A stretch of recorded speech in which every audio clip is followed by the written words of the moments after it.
Abandoned Albums is brought to you by Amazon Kidneys. When you need a kidney and have run out of healthcare options, but still have room on your credit card, log into Amazon. We've got you covered. Amazon Kidneys, we're more than just everything. We're all things.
Welcome to Abandoned Albums, the documentary podcast.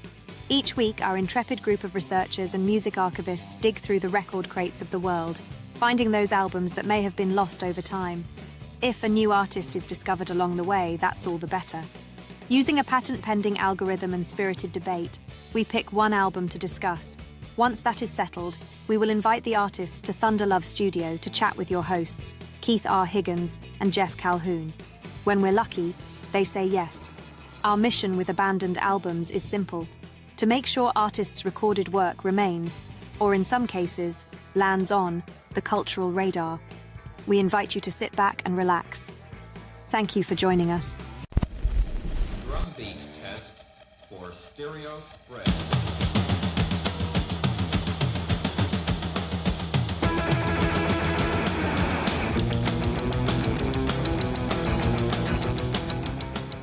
Welcome to Abandoned Albums. I'm your host, Geoff Calhoun. With me is your other host, Keith R. Higgins. Hey man, you have used this phrase in the past, and I want to use it to introduce our guest for the week. The phrase is polymath. And I thought, that's a packed word. It's got layers of meaning. I'm going to look that one up. Coming from the Greek polymathos, meaning someone who has a broad range of knowledge across many subjects and is known for using that knowledge to solve problems. You could use polymath or polyhistor, as in historian. And I think polyhistor really applies to our guest this week, who is Henry Owings.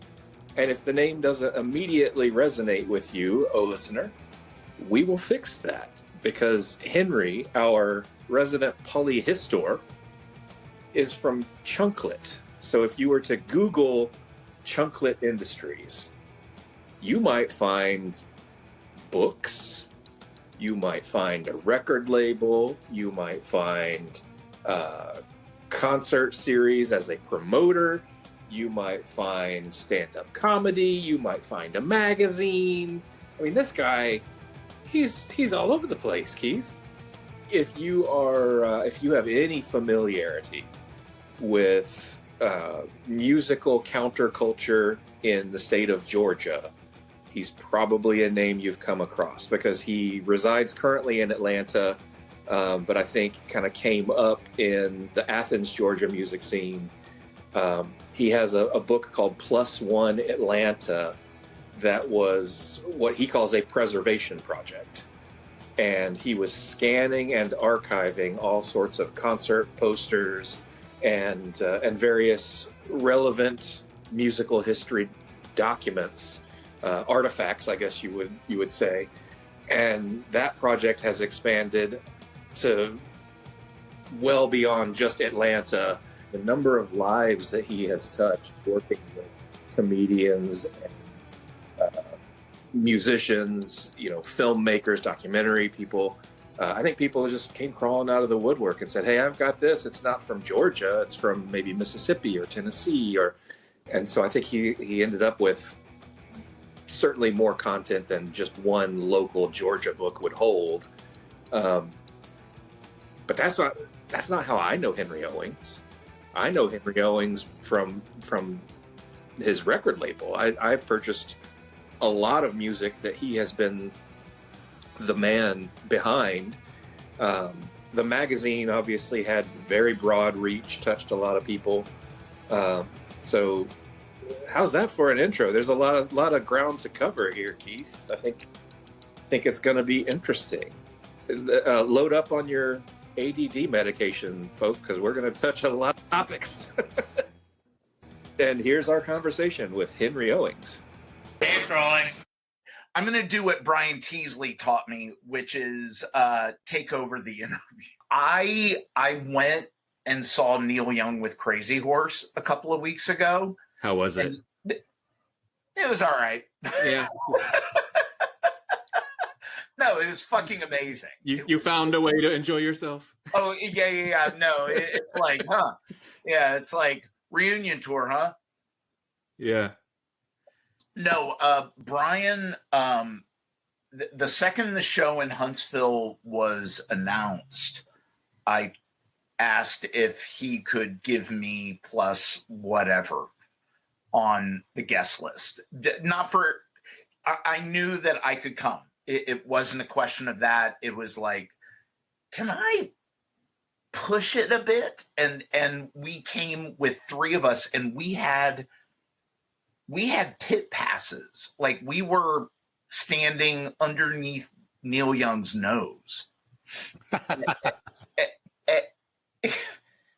And when, like, as the night progressed and as I sobered up over the night, all I kept thinking to myself is, I said, I know that Brian is not by himself. I mean, this is a Live Nation thing. Like, this is like a corporate entity. But what I couldn't believe as a kid from Amish country in Pennsylvania, I couldn't believe how beautifully simple and elegant that performance, that venue, the staff, everything was as homespun as you could imagine. And I felt like I was living in a pretend world where my friends were working with rock stars. Brian Teasley is the shit. And I am so glad that I'm maybe that much a part of his life. Like, we work together a lot, but we work the way together, it's like whatever happens. Yeah. Is this an interview about Brian Teasley? Am I getting a job after this? Yeah. Who's hiring? Oh, shut up. I tell you what, I feel like all I've been. Wow. So Henry Owings opens up about Brian Teasley. Said nobody ever. What's funny, Henry, is you talk about him taking over an interview. I knew that I wanted to work with Keith. Keith started this podcast and did a couple seasons worth of episodes before he and I met. And I had done numerous interviews on the radio back in the day and in press, writing for like the Black and White in Birmingham and various entertainment papers. And I saw an interview that he'd done that stood out to me. And I went, "Oh, you talked to S.W. Loudon from the band Czar." And he's like, "Yeah, great band." No, it was Jeff Whalen. Oh, Jeff Whalen. What's Jeff Whalen? Thank you. And I went, Jeff Whalen was the most difficult interview I ever did on the radio because he refused to be interviewed. He came on the air and he immediately flipped it and was like, "Oh, I understand you play in a band." And he wanted to interview me about my band. And I was like, no, that's not what we're here for. And Jeff wouldn't hear any of it. So when I heard Keith do that interview with Czar, I was like, you got some fucking chops. You can keep people on task. So not to heap too much pressure on you, Keith, but I feel like we have a Jeff Whalen on our hands. Yeah, a little bit. I'm not going to speak for Brian, but I'm going to speak for Brian. Like what I love is that we're kind of the same argument, but like two different versions. Like he's really funny and I'm just awkward.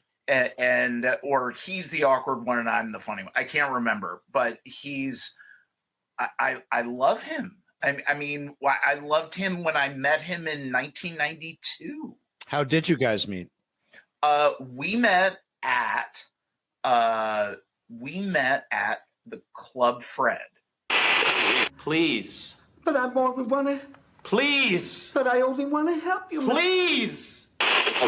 Here we are, 10, 15 minutes into the conversation. We've mentioned your name, Henry Owings, but we have not mentioned Chunklet Industries, which is where most people would recognize the name. And I know Brian collaborated with you and helped with the publication on the magazine side, but you also have Chunklet Industries set up as a record label and have put out your garage has got to be chock full of crates of vinyl, I would imagine. Like I could show you my inventory, which is right next to me. And here, I'm going to watch this. This is the inventory right here. That's wow. That's it. That is it. Wait, I want to make sure to get all of it in there. Hold on. I'm sorry I have such a bald head. So yeah, that's it. You're very blessed then to have sold that many records. I have told every band I've put out a record with, I said, I'm sorry that you have to put out a record with me, but I like to think that, look, if there's money to be made, I want the artist to make it. I come from the punk rock, Fugazi, Discord, like Touch and Go, Steve Albini, like whatever the artist wants, the artist gets. End of discussion. But in what is it, 2024? Correct. It is 2024, yeah. Keith. All right. Yeah. The premise of putting out an artifact is commercial suicide. Mm-hmm.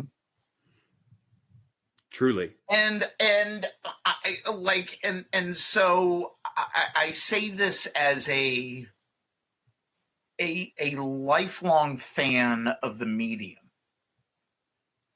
I love putting out records. I love being part of the tapestry. Mm. I clearly have an aversion for making money. I am really, really, really, really stupid. But I can say that I am the guy that got to put out the first Ultralights record or the first Vangas record or the first, like Lifeguard single. It's like there's so much.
What was the question? I'm just really happy to see you guys and talk to you guys. Am I giving good interviews so far? Keith. Absolutely. Keith, on a scale of 1 to 10, how's the interview so far? 7, 7 and a half. 7? Yeah. What can I do to make it better?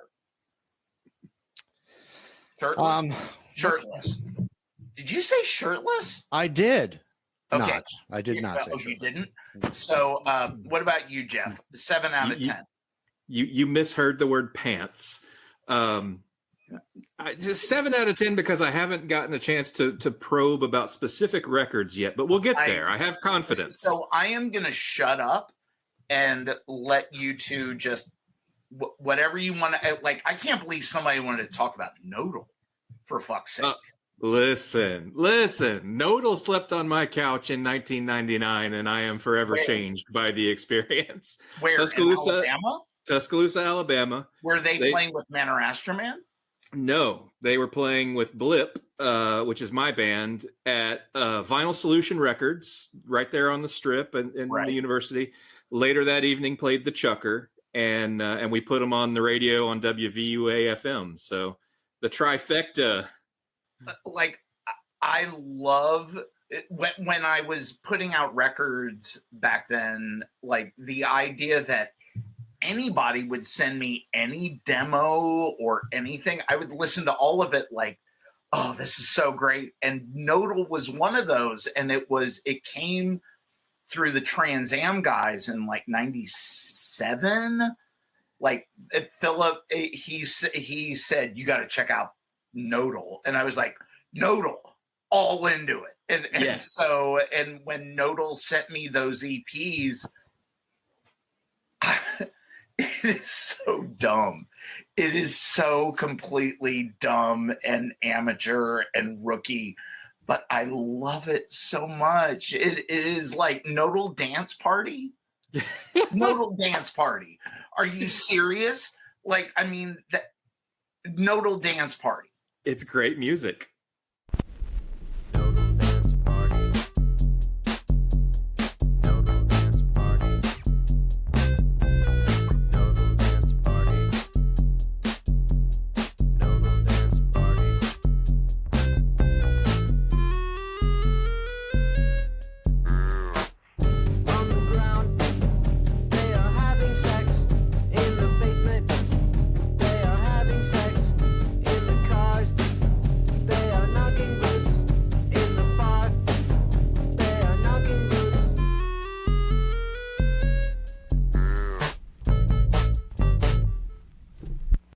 It seems like the artists that you wrap your arms around, because I'm going to get into a couple now. We'll talk about the magazine in a moment. I'll talk, dude. Anybody who can talk about Nodal, we're going to be here a while. Okay. You mentioned Jason Molina, and I think for a lot of fans that don't know the name, Songs Ohio is it's something that the Songs Ohio fans seem to be ride or die. And I think you can say that about most of the Elephant Six music. You could say that about the Apples in Stereo, I think you certainly can say that about Dove. Anybody that doesn't own a copy of 8 Letters is missing an opportunity to fill their heart with. Look, I'm gonna read, if I may, from the site where someone describes that release as mythic urtex of rock and roll, greatness that destroys the world and immediately fucks off.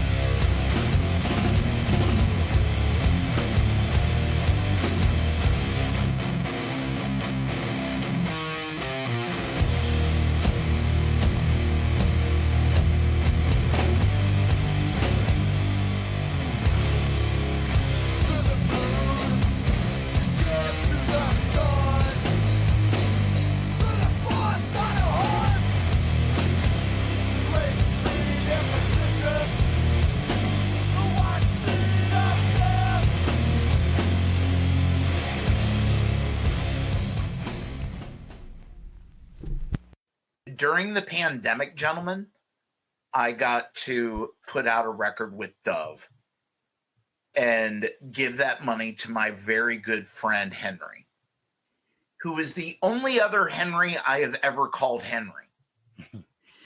And I love that motherfucking dude. And you know what? Dove. I think it's a very Southern thing. You know, it's like, it's like, honestly, dude, I've been here for a minute, and like when Dove, the couple of times Dove played here, they were discounted as a High on Fire, like sort of like tribute band. Really? No, they're fucking just, dude. I love them. I love Dove, but it's sacred ground. And then look, you put out the Floor record, or the triple, the live DVD I did. Yeah. You put out the Don Caballero record, 5 Pairs of Crazy Pants, Wear 'em. Look, you want to talk about important rock and roll artifacts.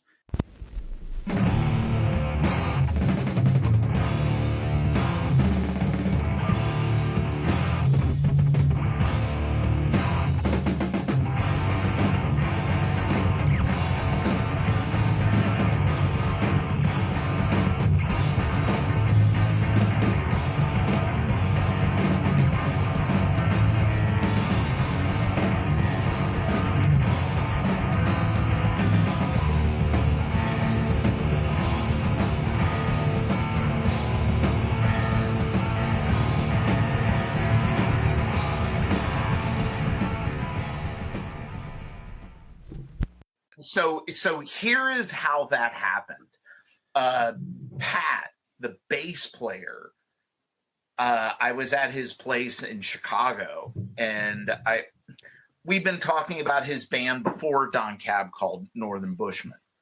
And I said, dude, I would give anything to release the Northern Bushmen. And so I took a box of tapes and came back with that stuff and just asked him point blank. I said, there's this RCT demo that is straight from the board. It is the board tape.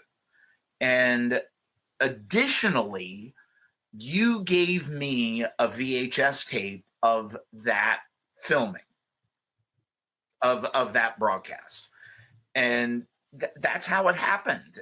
And so I had not been in touch with Damon for a while. And I hit him up and I just said, what would you think of putting this out? And I think because it didn't have Ian on it, he was really gung-ho about it. And so that's how the live record happened. But could it be considered for completists? Sure. I'm a completist, but I would say that for Don Caballero, it is the proof of concept. I would say it's the proof of concept for what Don Cab is, was, and always will be. And so that's why I love that record. It's, maybe I'm a completist. Maybe I've just now realized this about myself. Henry Owings, nice to meet you. Yeah, maybe this is why we get along. Man, so if you of the catalog, and you've been fortunate to be able to release a ton of Man or Astroman records, all of which are fantastic. Like I said, the Apples and Stereo records I think are wonderful.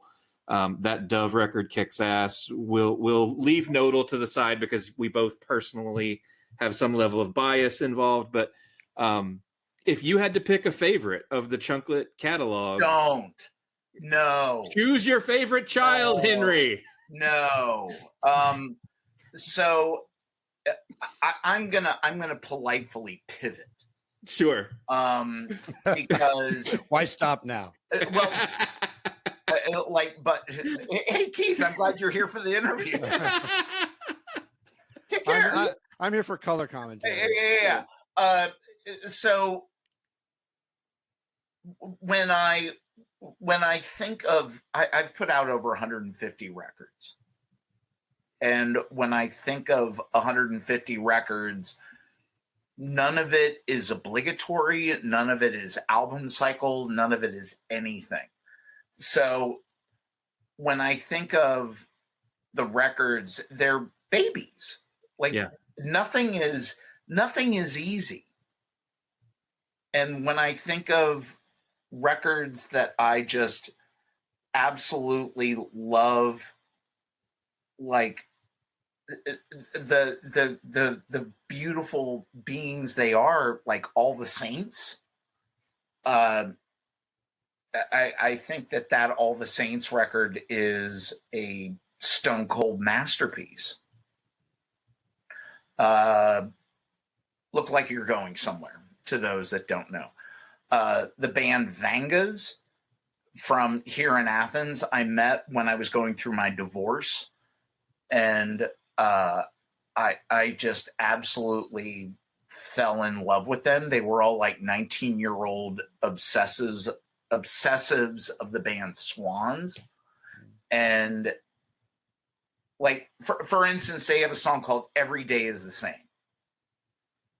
Go listen to it and tell me that is not the most brilliant band you've ever heard in your life, where they play one note for 5 minutes. And at no point are you like going, it's like, are they playing one note? It's like, motherfucker, they're punching me in the neck with one note. Like, it is one of the most incredible things I've ever seen in my life ever. And I love Vangas. The fact that nobody knows who they are, perfect. Go listen to them. The band... The band that means the most to me is Elephant Six related. And it is Will and Bill and Jeff and John and Derek. But to do Elf Power and the Olivia Tremor Control records is a badge of honor I will never grow tired of carrying, because they're my brothers, and sisters. They're my family, and they're like my chosen family. And I remember being here in Georgia in the 90s, and nobody gave a fuck. Nobody cared. But time is what time is, and I'm just really overjoyed to be part of their success. And I'm sorry if I went negatively, but like they're great. The other band that one last band that I am going to bring up, and I have I'm going to pull this up.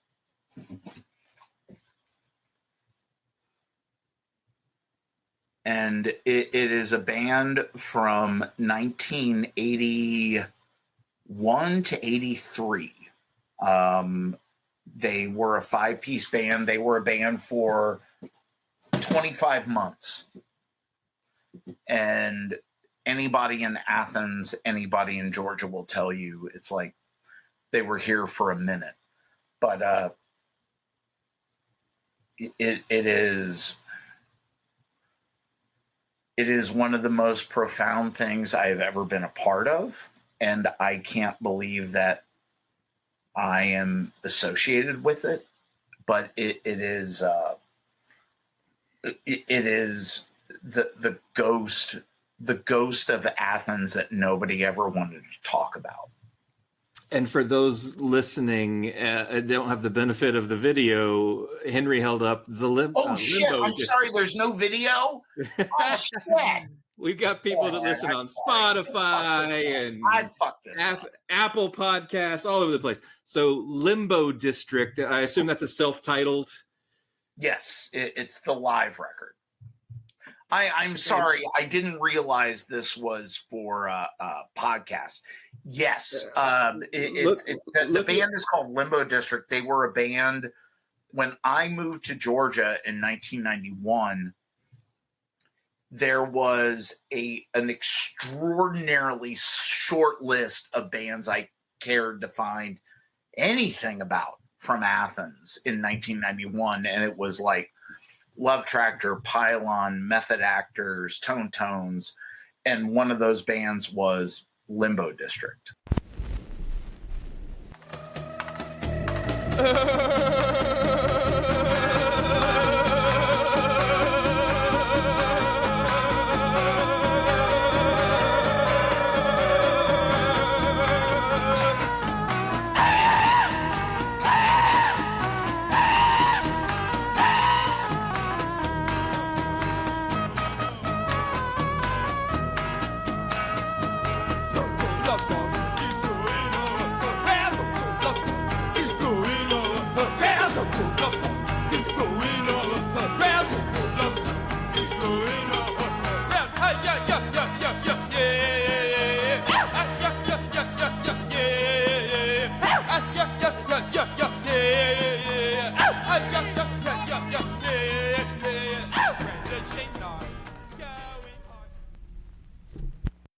The only way I can describe them to anybody who's not a music fan is just think, if you will, like a really sort of like arty, like African / Asian music.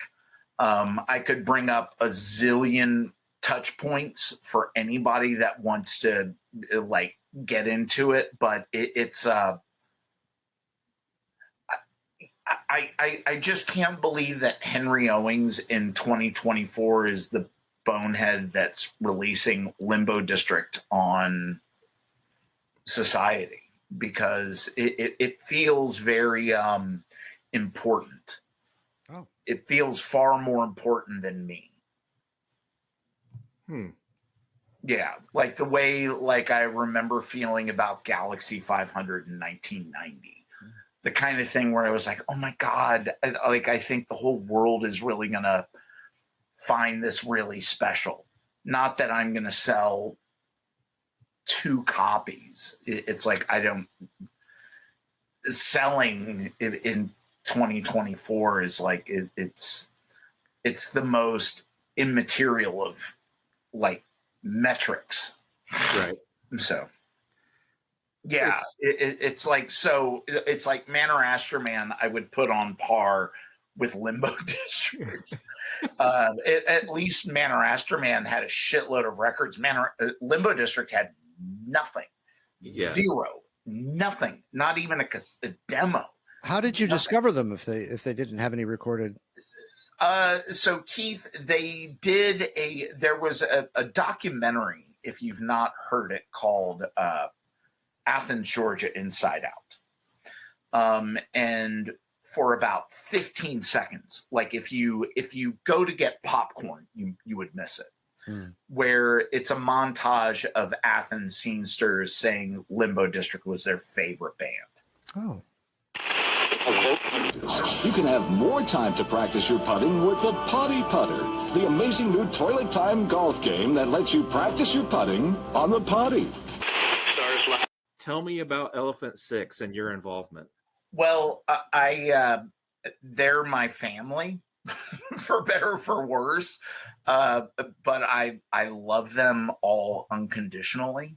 And it breaks my heart to think that Bill Doss from the Olivias, it took his death to bring me close to Robert Schneider.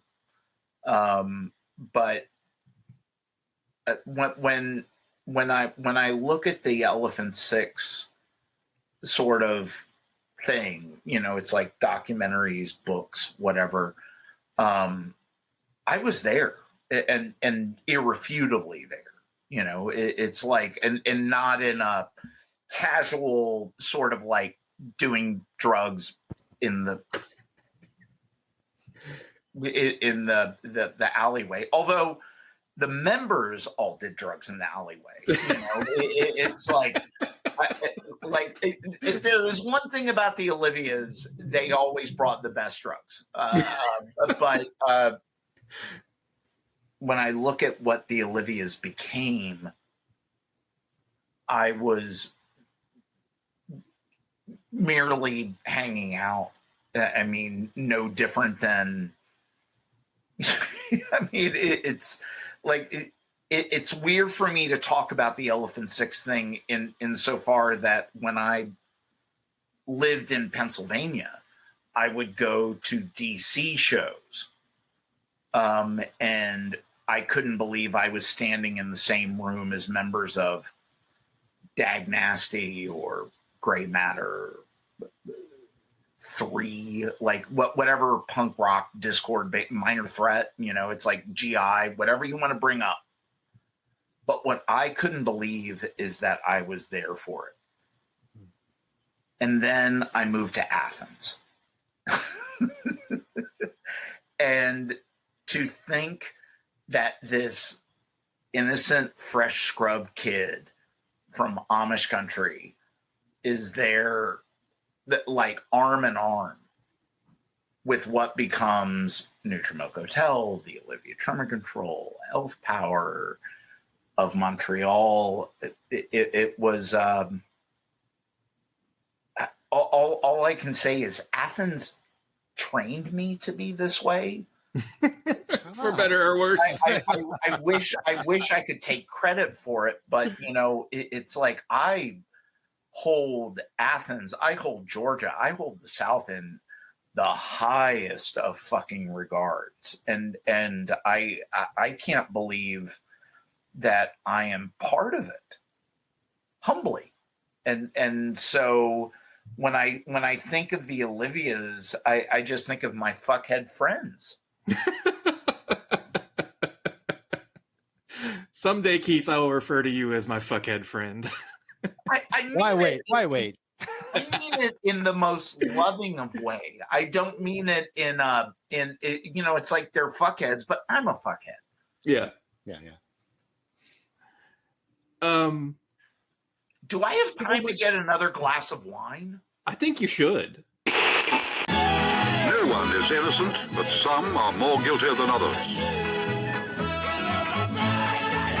Are you part of the great rock and roll swindle? Let's talk about the magazine. There was lots of music in the magazine. There was lots of critique and art in the magazine. But I think, to my mind, the magazine is best associated with what I think Keith and I landed on as the alt comedy scene.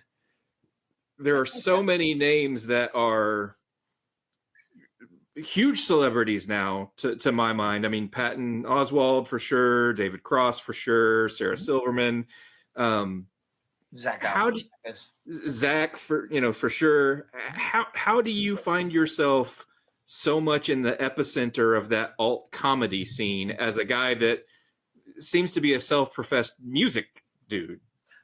So I don't want. I'm going to start off by saying I don't want to put anybody under the bus. So it's like I'm 55. Whatever has happened has happened. When I was doing Chunklet, I had zero interest in reading another interview with a musician ever again. Ever. And it just so happened that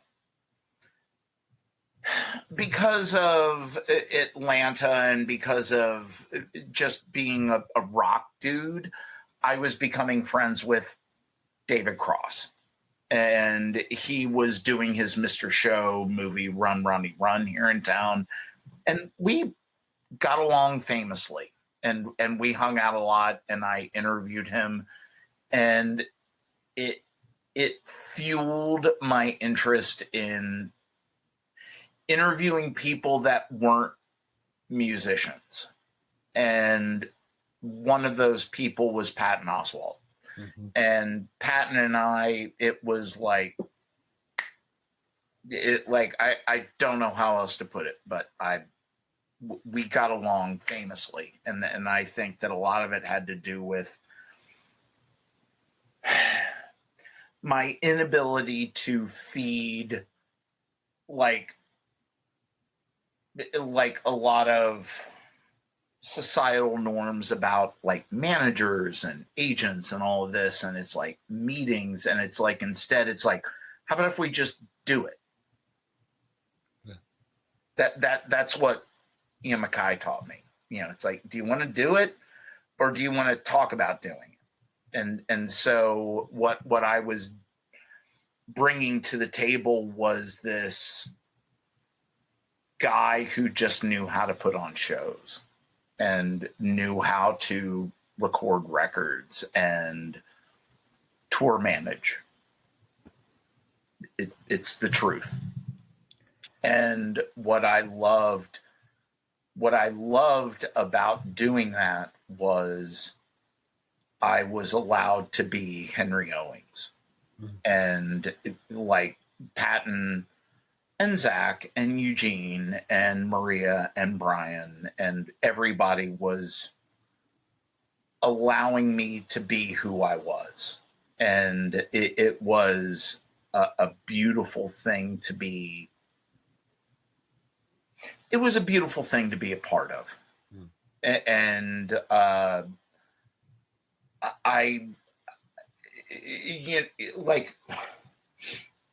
got to be able to produce comedy records. I got to be able to produce specials and whatever.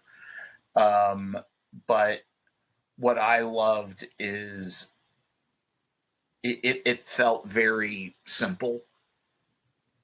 And then the second it stopped being simple, I started to get really weird. And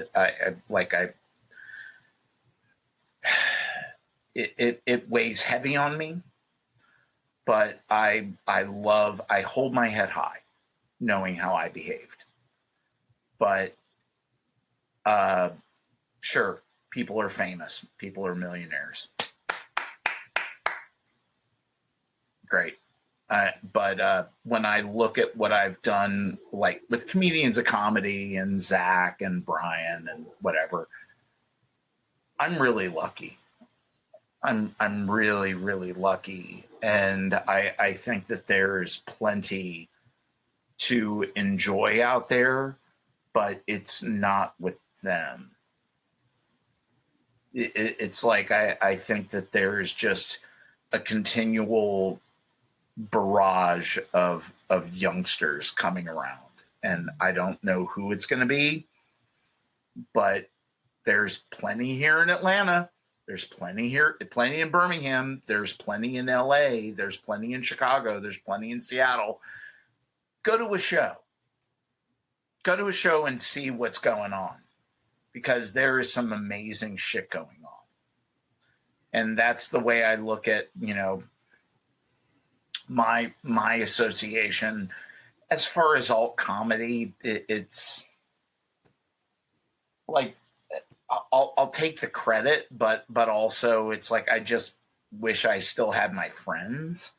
I just think that business gets really weird, and I don't like the business part of a lot of this. Are you still recording? Was it success? Yes. Yeah. Was it success? We did like 4 specials. It's like quite well. Was success the complicating factor in not keeping the publication going? Because that's it had a magazine. Chunklet had nothing to do with that. No. I'm going to pause you right there. Okay. Absolutely nothing with comedy has anything to do with Chunklet. Okay. It's like I when Chunklet stopped, I saw the writing on the wall. Mm-hmm. I was like, I was doing a magazine humbly, that I would say was the best that has ever been published. I would go on, as far as like indie rock goes, I'd put it up against the best of anything. Anything. Certainly the most fun. Thank you.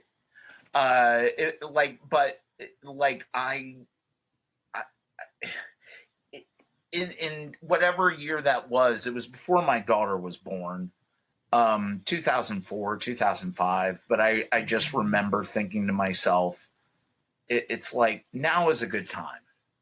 Now, because bear in mind, I was coming from Athens. I was coming from Athens, Georgia. The idea that anybody ever would read my writing, ever was a stretch. So when Chunklet stopped being Chunklet the magazine, it really didn't bother me too much. It felt like it's not like I'm not going to stop writing. I mean, it's like I'm still an asshole that has a billion ideas. So it's like I'll just keep manifesting those ideas, and if it's in a book or a DVD or whatever it is, I'm lucky. It's like punk rock taught me this. Yeah.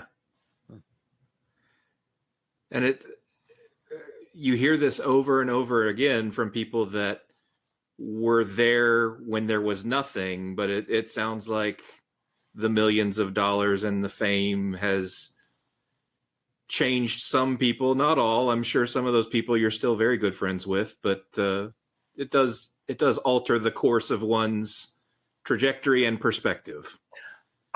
I sleep extraordinarily well at night, and I don't care how rich anybody is. It is an immaterial construct, but I wonder how they sleep with themselves at night. Plain and simple. All right. The temptation to ask. No, I'll answer. Like, nobody has ever asked me, and I've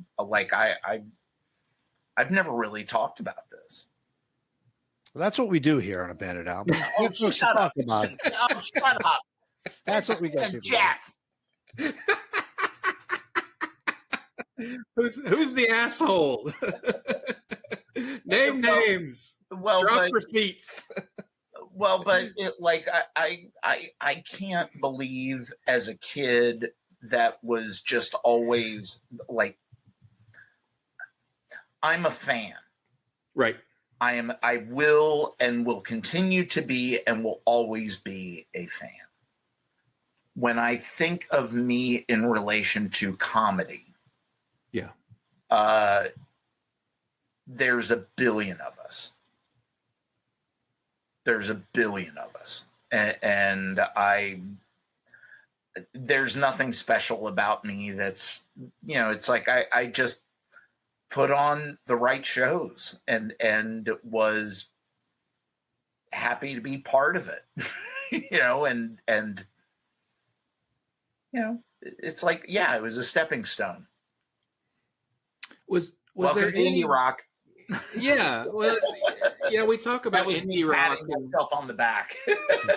Yeah, punk rock is an ethos, I think, more so than a sound, and so I'm curious. It's only in hindsight that I think most punk bands look back and realize when punk was becoming a thing that it was happening. And I wonder if during that time, how quickly did a sense of self-awareness, because alt comedy did become a tagline. It became its own scene unto itself. I'm wondering if there was ever any self-awareness that, hey, and I think that same window of time, we are also seeing the rise of, and I use the term very loosely, alternative radio. Right. Alternative rock. It's still rock and roll in its guts, but it was eschewing certain social norms that you were of how a rock band was supposed to behave. And I think that's what you got from alt comedy was a distancing from certain comedy norms that somebody like Zach probably just he didn't even think about it; he just did it. But what I loved about being part of all of that is no different. Like, what is it? 8:00 on a Monday. I'm no different now than I was back then. I'm not a lockstep tour manager. I'm not the kind of tour manager to say it's like, it's. I love those that are so slick. I'm not one of them. And I like to think that I was, if not a good tour manager, at least an above average tour manager. And what I loved about touring with Patton and Zach and Brian and Maria and Eugene and all of them was my disinterest in their celebrity and more interest in pleasing them and making them happy in the moment. And it could be in Ann Arbor or Northern Florida or Mount Shasta, California. It's like I really truly believe that every comedian wants to be a rock star, and every rock star wants to be a comedian. And that's kind of where this very subtle gray area in all comedy kind of, it's like Portlandia, like whatever. I mean, all of it comes from the same place. And to me, I found it quite tiresome to try and capitalize on that. But, it's, I've been on the wrong side many times. That's how I met Brian Teasley.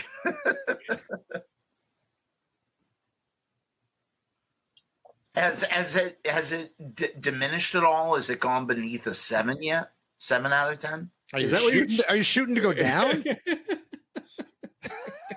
Look, Keith, I am forever a people pleaser. Okay. My interest is good radio. No, so, I'm at a solid 8.5 with Geoff. 8.5? Good. Yep. Good. Geoff, go. I'm curious. I think most people probably would like to hear more of the comedy stories, but I'm more of the let's hear more about the Don Caballero releases. I'm going to meet you in the middle. I was interviewed for a Don Cab documentary this past week, which I am proud to say I think I might be a producer on, but I think it's mostly because I'm just a diehard loser fan of Don Cab, and they need as much material as they have. Comedy versus music is always a weird thing. And when I think of Chunklet in relation to comedy, it's no dissimilar than me thinking about Chunklet in relation to music, because it's like, I'm just like, I never wanted to be a music magazine. I never wanted to be a comedy magazine. I wanted Chunklet to be Chunklet. I wanted it to be its own thing. Hello. Hey, Finger. Who's this? Clarice or Roberta? This is Clarice. Oh, what's up, Clarice? What do you need? I want to come on over there and get some of that sweet love. Oh, so you want to come over and get it? Yeah, I definitely want to come over and get it. So, what you're saying is that perhaps you might want to come over and get it. Get it. Get it. Get it. Get it. Get it. Get it.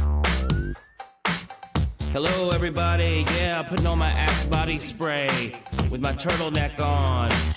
Sucking it off 2006 style. Just taking the wrapper off the lollipop. Ready to suck it off.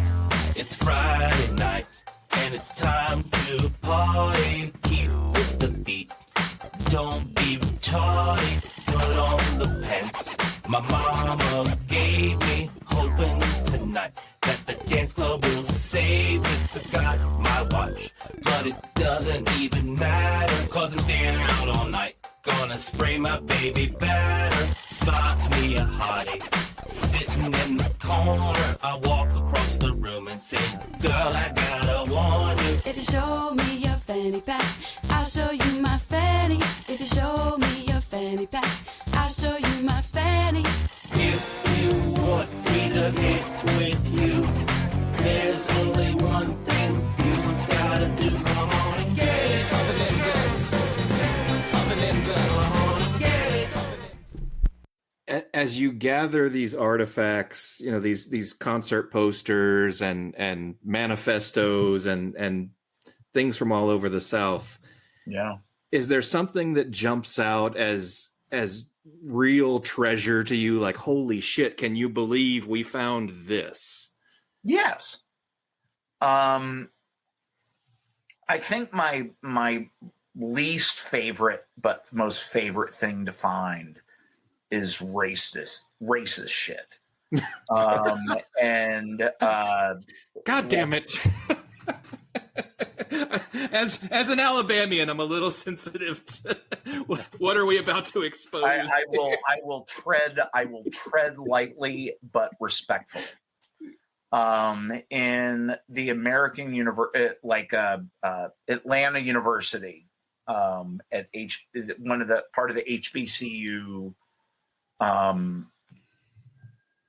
like body of work, there is a piece from our good friend Dick Gregory. Does anybody know who Dick Gregory is? I do, yeah. Of course, we do. So Dick Gregory was the epicenter for like positive black direction in like the mid 60s, before Martin Luther King, and he was a comedian. He did a show in Atlanta. It is hands down one of the most visceral pieces I have ever seen. It is a close-up photo of a Klansman. Close-up. And it's like, I want you to think like a Klansman coming at you. And underneath it says something along the lines of, like, what is it? Fuck, I'm sorry. I've had too much wine. The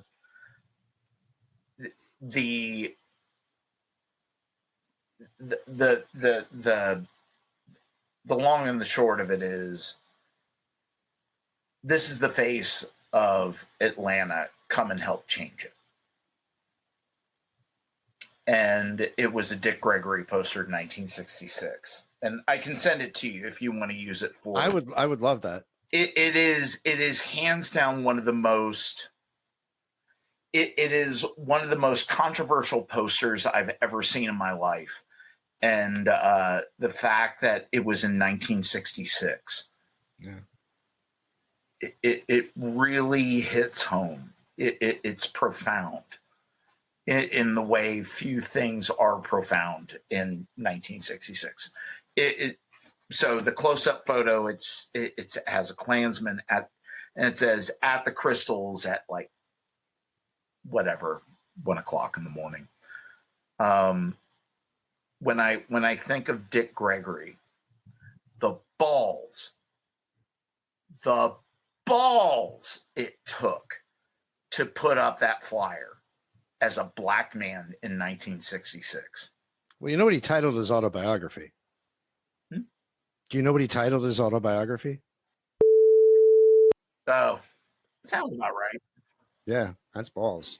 Like if we can wrap it up soon, that would be great. It's been a weird day for me, and so I just hope I wasn't too rambling. I mean, I could go in on Athens in 1992. You know, we could probably do a solid. Anything you want, dude. It's like I was in Athens in 1992. I couldn't believe I wasn't told to leave.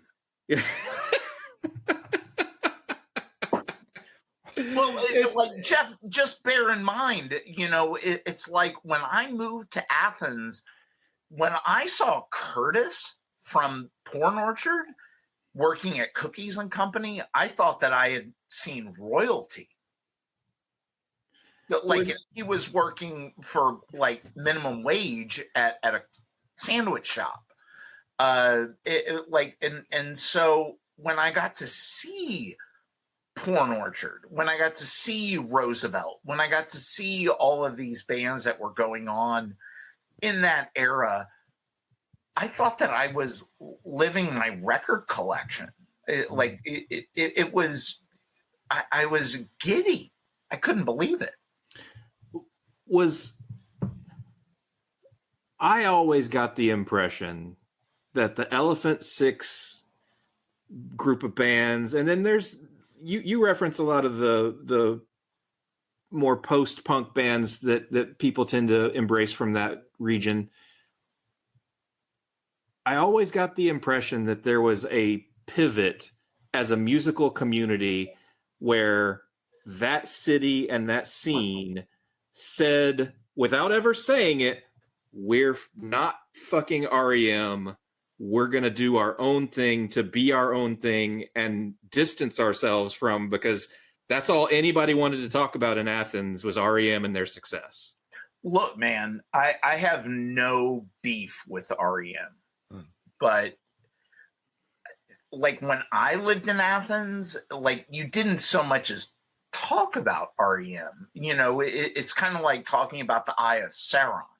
It's like I mean, like, are you saying that you want to go and like see the Great Overlord? I absolutely, no disrespect to REM, but like where I was coming from was like a club rat, and nobody was talking about REM at Manor Astroman shows or whatever.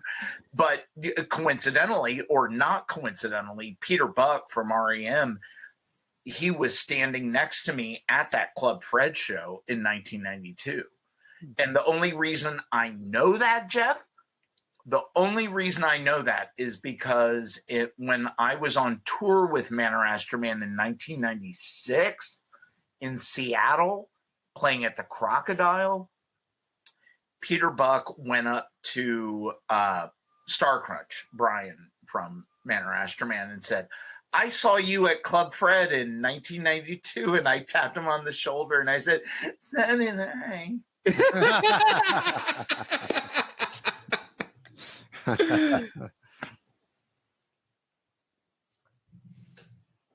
I think he's holding it. Hold it.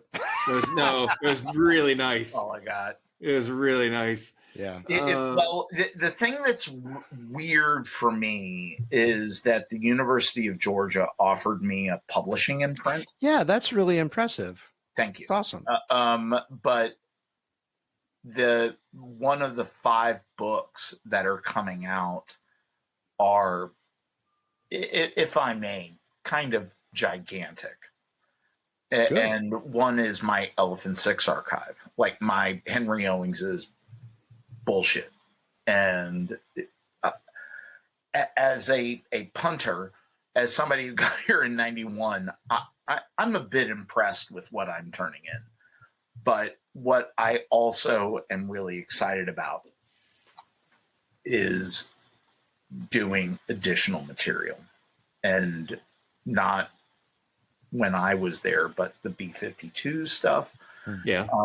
And what I can't believe as somebody who wasn't there is how many of those motherfuckers trust me.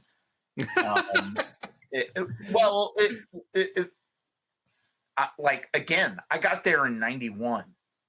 Yeah. You feel me? It's like, where are the motherfuckers that were there when they were there? Yeah. Anyone?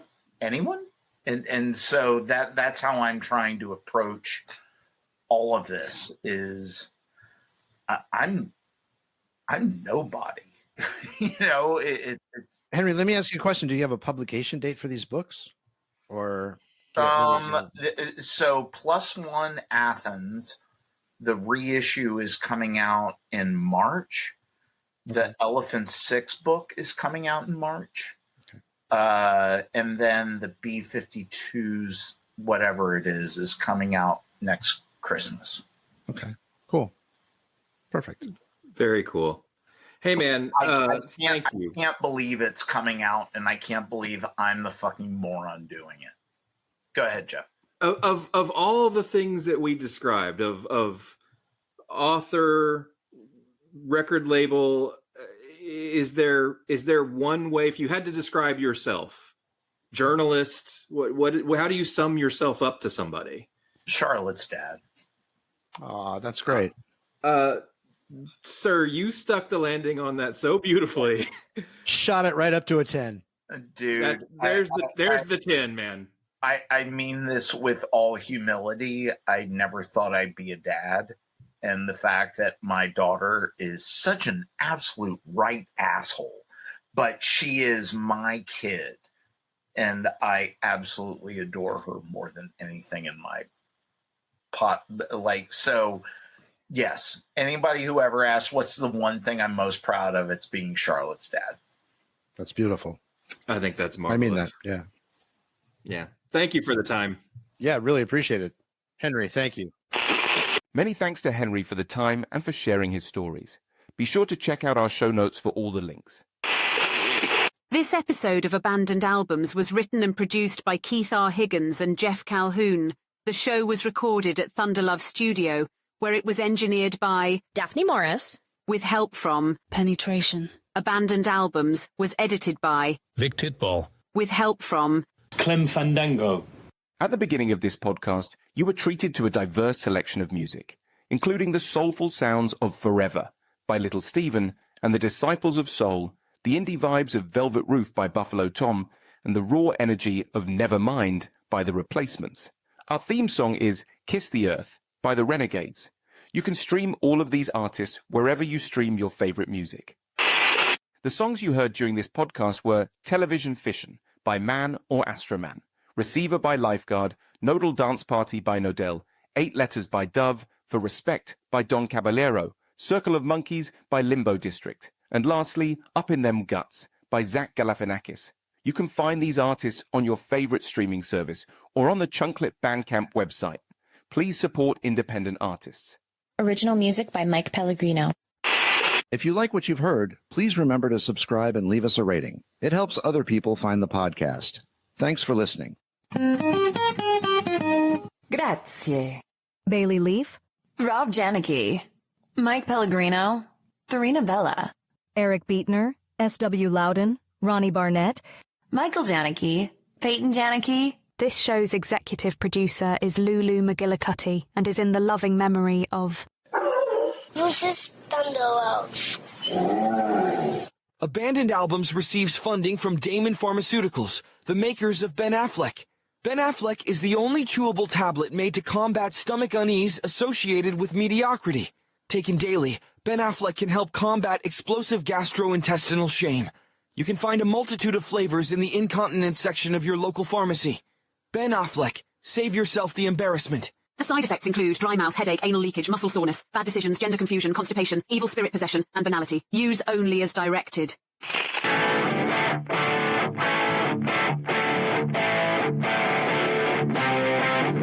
And now, until we meet again next time, I remain as always obediently yours.